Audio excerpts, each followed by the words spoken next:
हरे कृष्णा। आज मैं आपको एक ऐसी जानकारी दे रही हूँ जो घर में सबको परेशान कर देती है। छिपकली यदि दिख गई तो हम लोग इतना परेशान हो जाते हैं कि लगता है इसको कितनी जल्दी भगाएं। परंतु आज आप एक बार यह जरूर समझ लीजिए कि छिपकली का आना शुभ माना जाता है।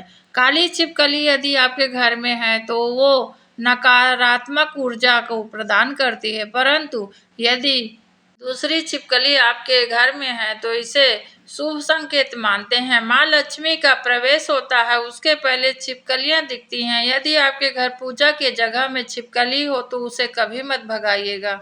यह धन, वैभव और समृद्धि के संकेत हैं।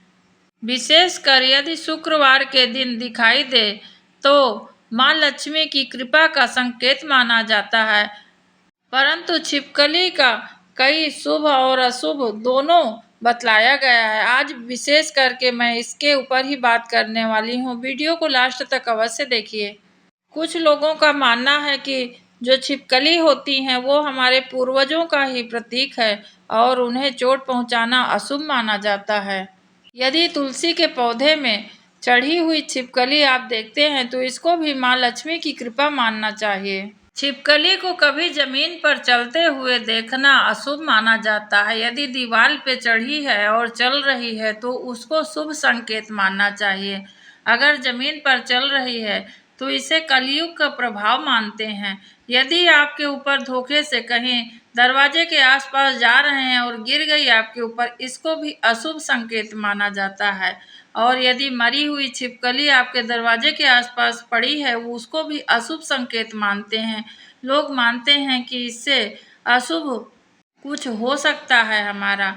इसके लिए आप प्रयास करिए। यदि आपके ऊपर छिपकली कभी गिर जाए या आपके परिवार में किसी के ऊपर, तो तुरंत इसका दान बताया गया। जिसके ऊपर छिपकली यदि गिर गई तो उसे स्नान करके दान देना चाहिए। दान के लिए तुरंत कुछ अनाज निकाल देना चाहिए। इससे नकारात्मक ऊर्जा समाप्त हो जाती है। इसी प्रकार काली छिपकली यदि आपके घर में है तो तुरंत उसे घर से बाहर निकालने का प्रयास करिए। इससे आप यहाँ तक बतलाया जाता है कि काली छिपकली यदि आपके शरीर पर गिर गई तो आपकी मृत्यु का समय नजदीक आ जाता है। ऐसे मानते हैं अकाल मृत्यु हो सकती है। इससे बचने के लिए लोग हरिद्वार या गंगा जी में स्नान करने के लिए जाते हैं।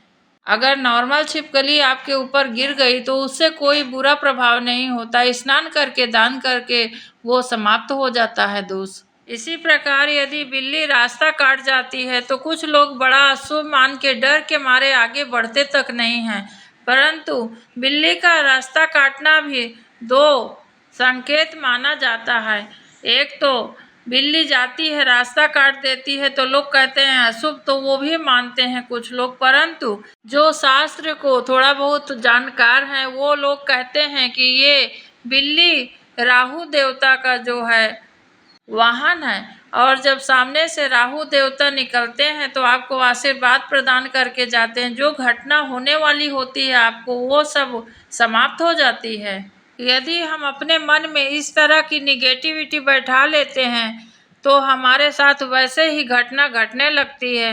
कृपया आप और हम सब इस बात के लिए भगवान से प्रार्थना करें कि कोई ऐसे हमारे साथ घटना ना हो।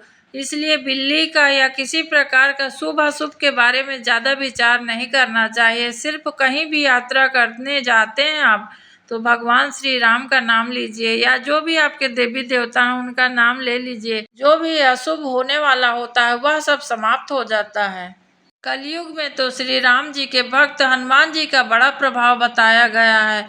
जैसे ही हम सब बोलते हैं जय श्री राम, जय सिया राम, जय हनुमान जी की, उसी समय राहु केतु शनि कोई भी 9 ग्रह में से कोई भी हो, भगवान के ताकत से अधिक ताकत उनकी नहीं है, क्योंकि भगवान के ही बनाए ये भी उन्हीं के अंश से उत्पन्न हुए हैं। जब जिस चीज की जरूरत पड़ी है भगवान ने अपने आप में ही विस्तार कर लिया है। इसलिए घबराना नहीं है। भगवान का नाम लीजिए और अपना सारा काम करते रहिए। आज के लिए बस इतना ही। अगर आपको वीडियो अच्छा लगे तो इसका आगे भी जानकारी भेजिए ताकि मन में भ्रम ना रहे किसी को, और छिपकली तथा बिल्ली के बारे में लोग उल्टा ना सोचें। जब भगवान के बनाए हर एक वस्तु, हर एक जीव है, तो कोई जीव अशुभ नहीं हो सकता है हमारे लिए। आज के लिए बस इतना ही। जय श्री राम।